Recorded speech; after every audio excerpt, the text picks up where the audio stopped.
Hello, YouTube family.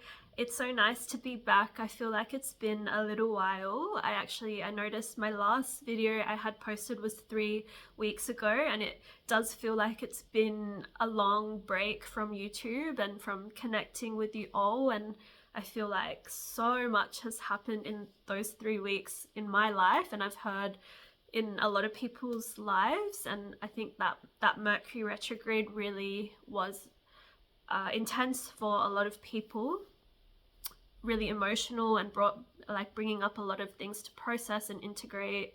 For me, it really felt like a whirlwind of just a lot coming up within me and also in people around me. And I'm so curious to hear as well what has been coming up for you all.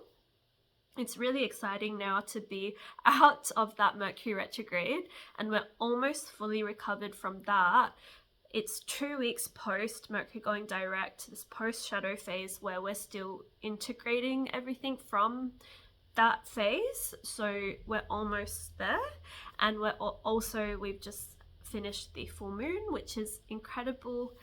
Saturn and Neptune went retrograde early July, and Saturn recently went retrograde as well a few days before this full moon. So there's a lot going on. So I hope that you're all dealing with the energies in the most aligned way, and I send you all my love in this time. Sensitive souls, you're probably already feeling the eclipses approaching. We tend to feel the impact of the eclipse and the build up towards it 2 weeks before the eclipse begins. So we do have 2 weeks now before the first eclipse, so we're heading into eclipse season soon. So that's like another thing to look forward to. Eclipses in Vedic astrology are, I feel like, there's a lot of fear around them, but it's actually a really exciting time. It can be fearful in the way of it does bring up like an eerie feeling because the veil is thinner. That doesn't have to be a scary or a negative thing at all. It's actually everything, all of the planetary alignments that happen are always to help us become better versions of ourselves and align deeper with our soul and our heart and everything that is good. So there's nothing to be afraid of with this month of August. It is going to bring up things for us to release, and eclipses can bring about like destined, fated events can happen that are sometimes out of our control, but it's always for our highest good. So I just wanted to mention that. I'm also curious to hear how Saturn retrograde has been for you all. If anyone of my followers who have like strong Pisces placements in their chart, like I do, it's like going to be a really significant time for you. I remember on the day before Saturn went retrograde and then a few days following, I was just repeatedly having dreams of getting rewards and gifts and finding like money and like just getting gifted from life, and like even with themes to do with like love and romance and money, and like just everything seemed to be aligning.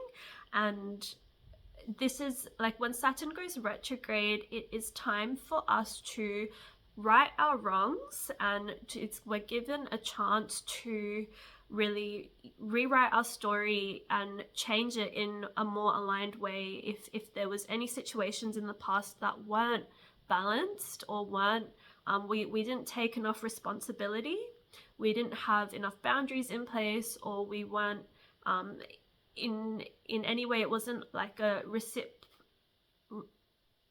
reciprocal or balanced interaction with someone, you're given the opportunity to shift that and to balance that out. And if there was something where you could have done better, you could have given more, you're given that opportunity. And if you have given a lot and not had that imbalance, then you're going to get rewarded. Like, this is the time for karmic retribution.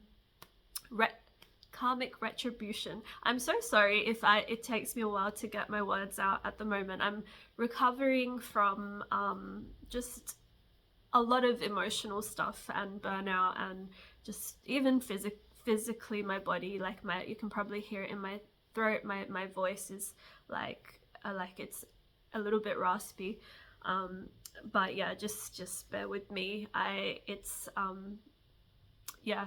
Just bear with me. So yeah, so that's Saturn. It's really exciting. This next until December 5th is when Saturn will go direct, and Neptune will also go direct in in December around that time.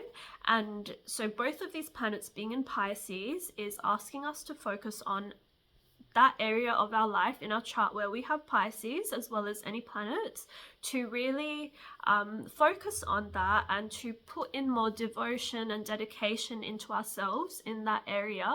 And this is a really testing time. When Saturn and Neptune go direct in December is when we'll notice even more external results. This is more of like, we will be noticing results from past actions and past situations, but after December we'll be more so moving forward and noticing more physical, tangible results in our external world as well. And things will just move forward a lot quicker and smoother, depending on the actions we've taken in this time. And a lot of these actions are more to do with internal, introspective things, like meditating, like doing shadow work, like actually healing ourselves is what Saturn and Neptune in Pisces wants us to do, and prioritizing ourselves really. And like, Neptune and Pisces are both really sacrificial energies, and they want us to be balanced, and like Saturn wants us to be grounded and to be able to be sacrificial and to be giving and to make this world a better place. It starts with ourselves, and we have to be really, really strong in ourselves. We have to be strong in our individuality and sure of who we are, and we need to be balanced in our life. We need to have our cup flowing with a like full before it can be overflowing to others. So that is, I believe, like the ultimate lesson that Saturn and Neptune being retrograde is bringing up.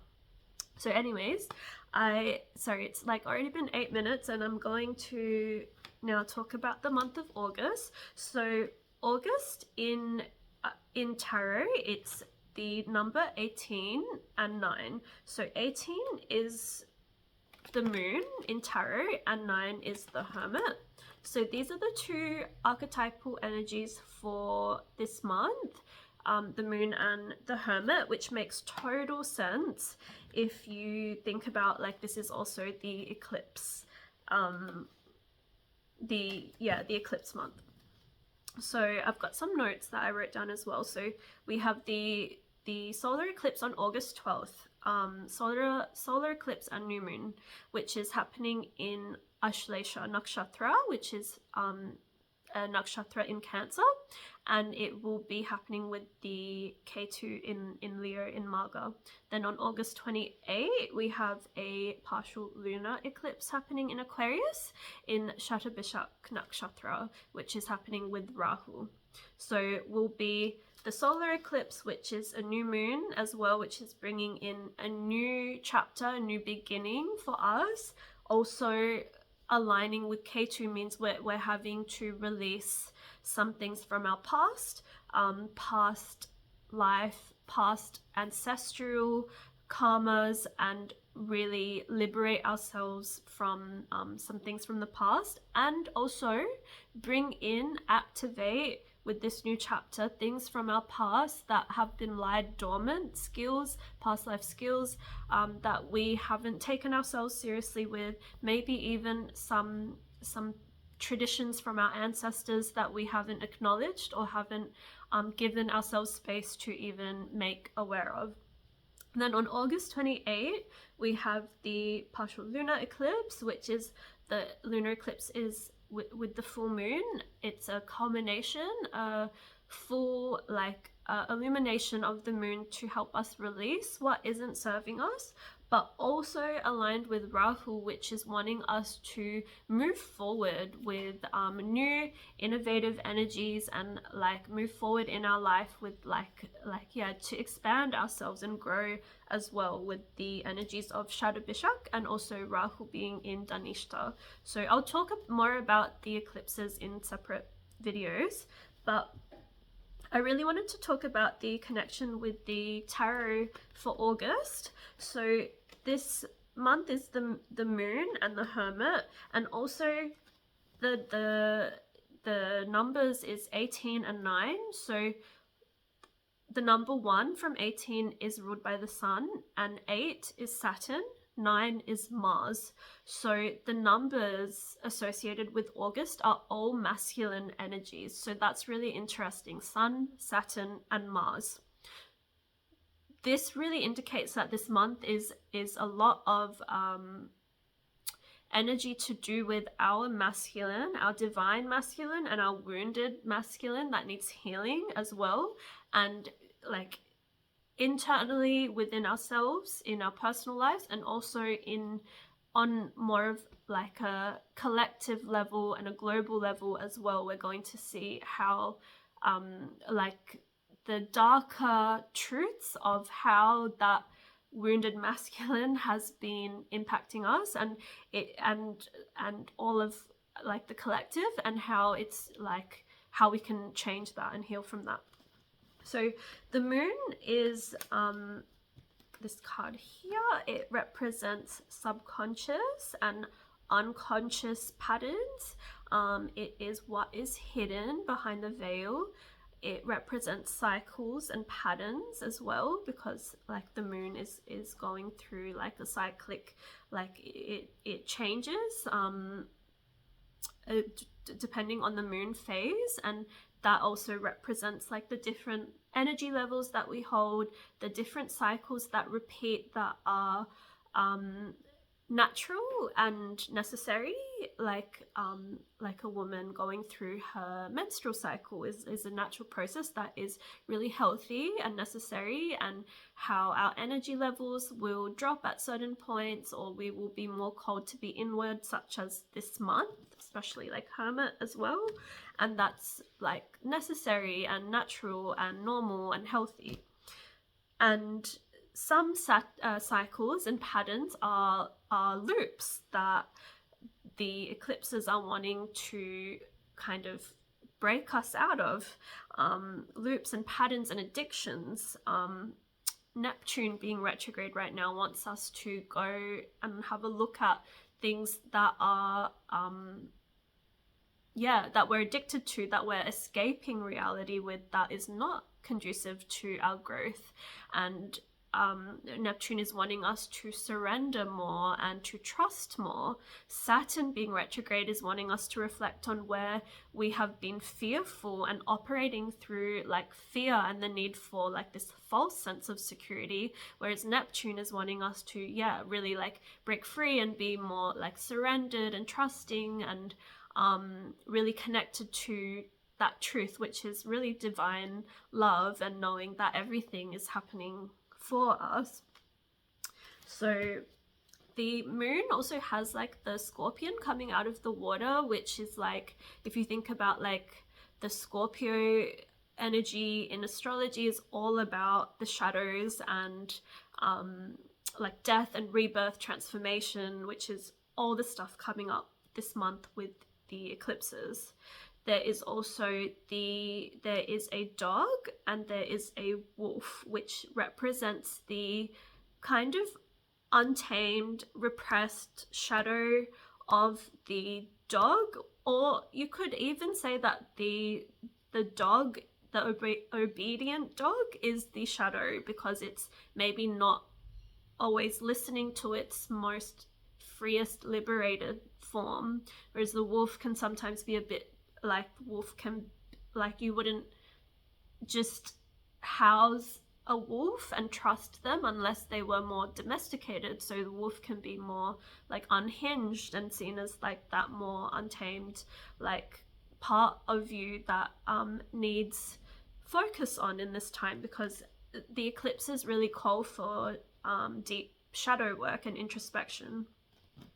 Obviously the water represents our emotions, so it's like the moon represents emotions, and yeah, all that's going on in our inner world. So yeah, that's the moon. And I've got written down like the unconscious patterns that really want to come up right now, like I mentioned with the month of August being 1, 8 and 9, Sun, Saturn and Mars. It's all masculine energies, so it's the unconscious patterns around our masculine energy. So with the Sun, we've got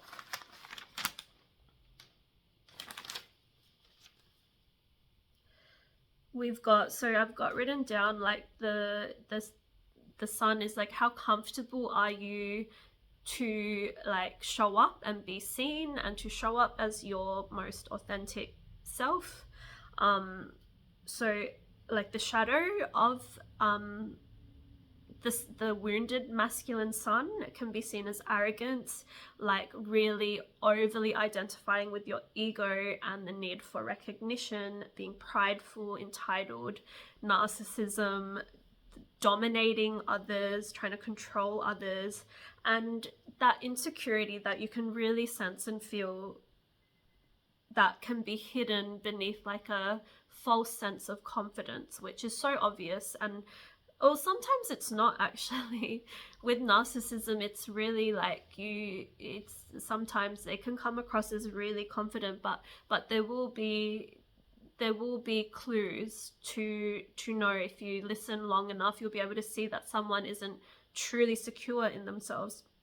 And a healthy Sun is being truly like confident in yourself, a healthy confidence and a healthy like authentic self-expression, and also wanting to share that light with others just as much, and lift others up just as much through your like ability to lead. Like true leaders aren't looking down or condescending onto others, but inspiring others to also be the leaders of their own lives as well. And that's the Sun. With Mars, so like those themes around taking action. Mars is also like the shadow can be like anger, aggression, impatience, impulsiveness, like searching for conflict instead of trying to find resolutions, being like competitive, vengeful, also like hypersexual energy that's not coming from a healthy place as well.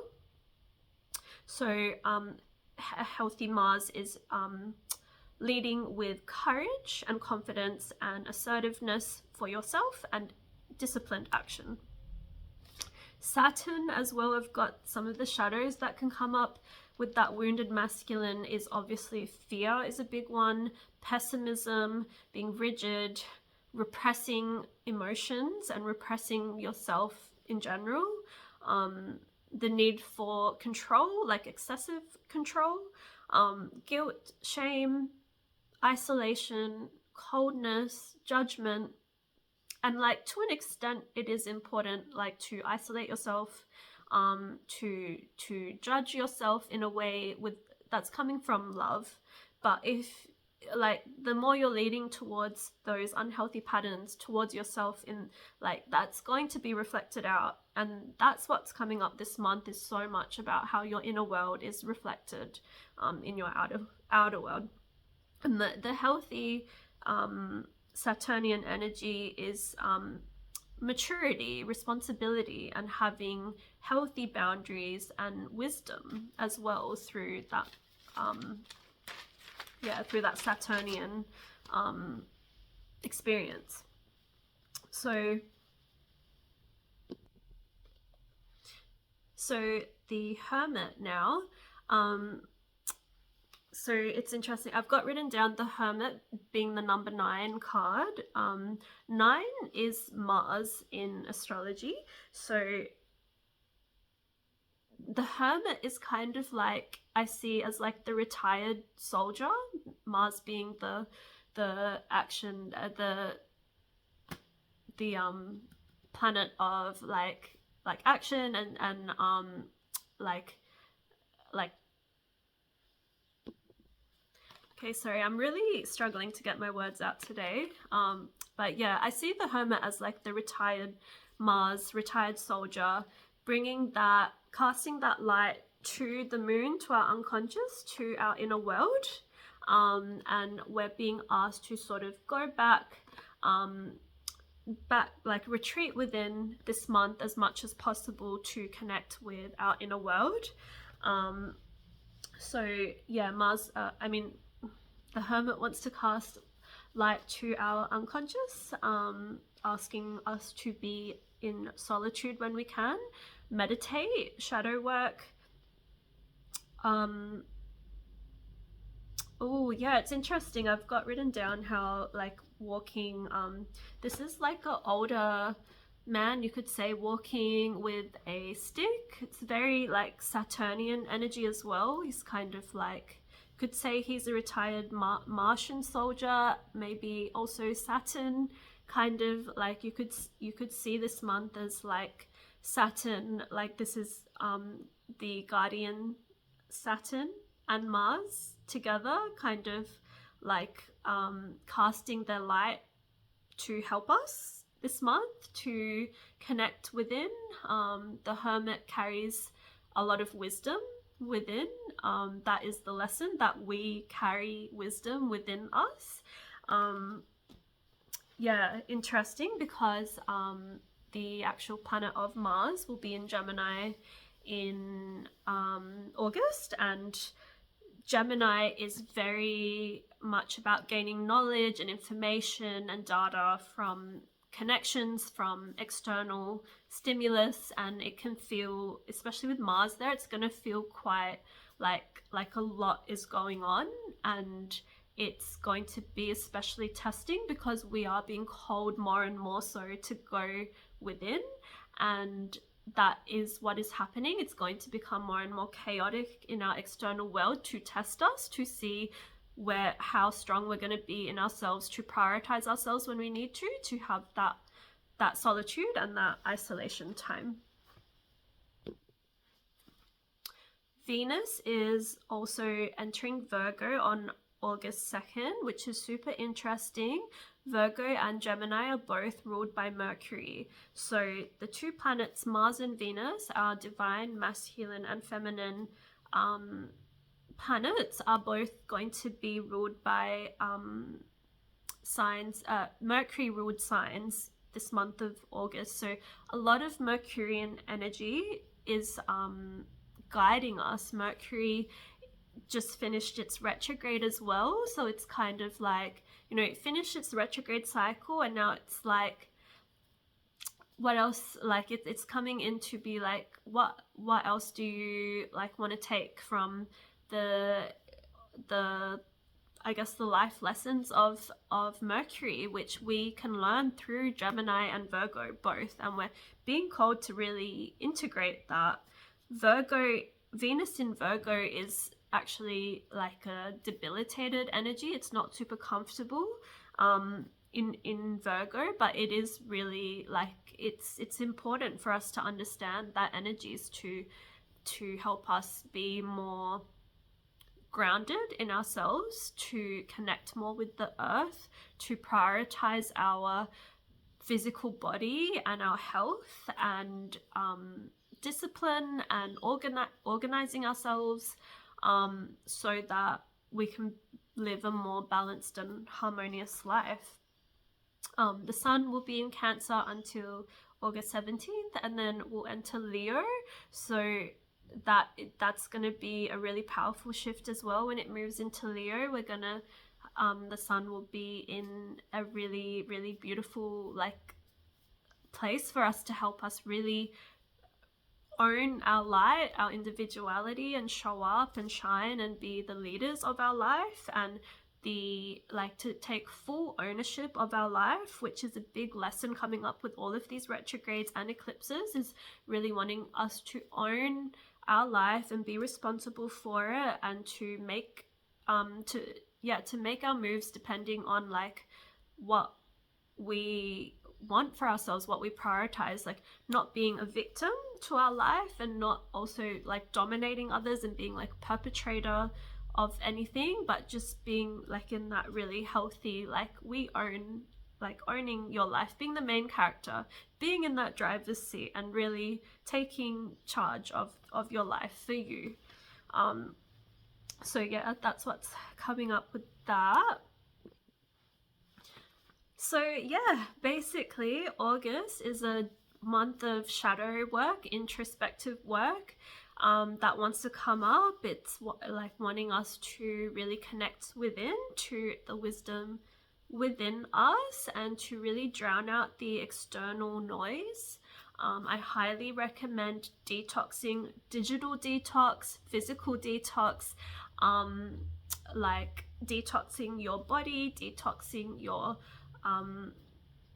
from your phones, your technology, and the information you're taking in. Like take a break from TV and like YouTube even, and you know what you need to take a break from, and just listen to that wisdom within you. Like we did just complete the full moon towards the end of July, which was in Shravana Nakshatra in Capricorn, which has brought up where we need to really listen to the wisdom within us and not be manipulated from external forces. And I believe this eclipse is actually, I wrote down that what's going to come up is where we've been conditioned from the physical world, cognitive dissonance that we have as society from so many things externally, from societal, cultural, governmental conditioning, spiritual conditioning as well. There's like so many cults out there that are like, there's so much darkness out there in the world that I feel that moon in Capricorn and Shravana, especially with Pluto, has been wanting to expose that darkness and the power imbalances and the dynamics on like a global level, as well as like in our personal world. And it's time for us to really wake up and take back our power. Like I said, be in that like driver's seat of our life, and like that really requires doing some deep inner work and like unplugging from the matrix, and like separating ourselves from the things that do keep us numb and distracted and unaware and disassociated from these things that are not serving us. So yeah, highly recommend detoxing, fasting if you feel called to, doing a massive clean out of your space if you need to. It's like you can never do too much of just like revamping your space and your home, and you know, like donating clothes if you feel called to. Like that's a really beautiful thing that Saturn really loves, is when you're like giving back to those in need as well, helping out, helping the world be a better place in even those little things that you feel called to do. It's like the best time to do it this month, and moving on towards like December as well. Yeah, it's a really interesting time with like the veil is super thin now. It might feel kind of like more eerie and more like you like synchronicities happen quicker in this time, and you have a stronger connection to your ancestors in this time with the eclipses approaching as well. Yeah, it's just an interesting time right now. The eclipses are wanting to kind of recalibrate our mind, body, and spirit, and connect us to our true selves. It's actually a really beautiful and powerful thing. I don't recommend this month to think about like manifesting or creating like things outwardly too much. It's more about healing yourselves, letting go of things from the past, releasing, making space for your you know, what is more aligned for you, and sort of letting go and like surrendering and trusting more. I don't recommend charging your crystals as well with this eclipse cycle. It's more about letting go and releasing, so you don't want to be like holding on to the energies. But yeah, that's basically everything for August. It's like already like a long video, so I'm going to stop it here, and I will talk about the eclipses soon. I hope that you all have such a healing month. I'm so grateful for all of you, all of my subscribers, and all of our deep connections, and like I'm so grateful that we get each other on that mental spiritual levels. And yeah, I am excited to speak with you all soon, and go over the eclipses. So yeah, have a lovely month, and I will see you all soon.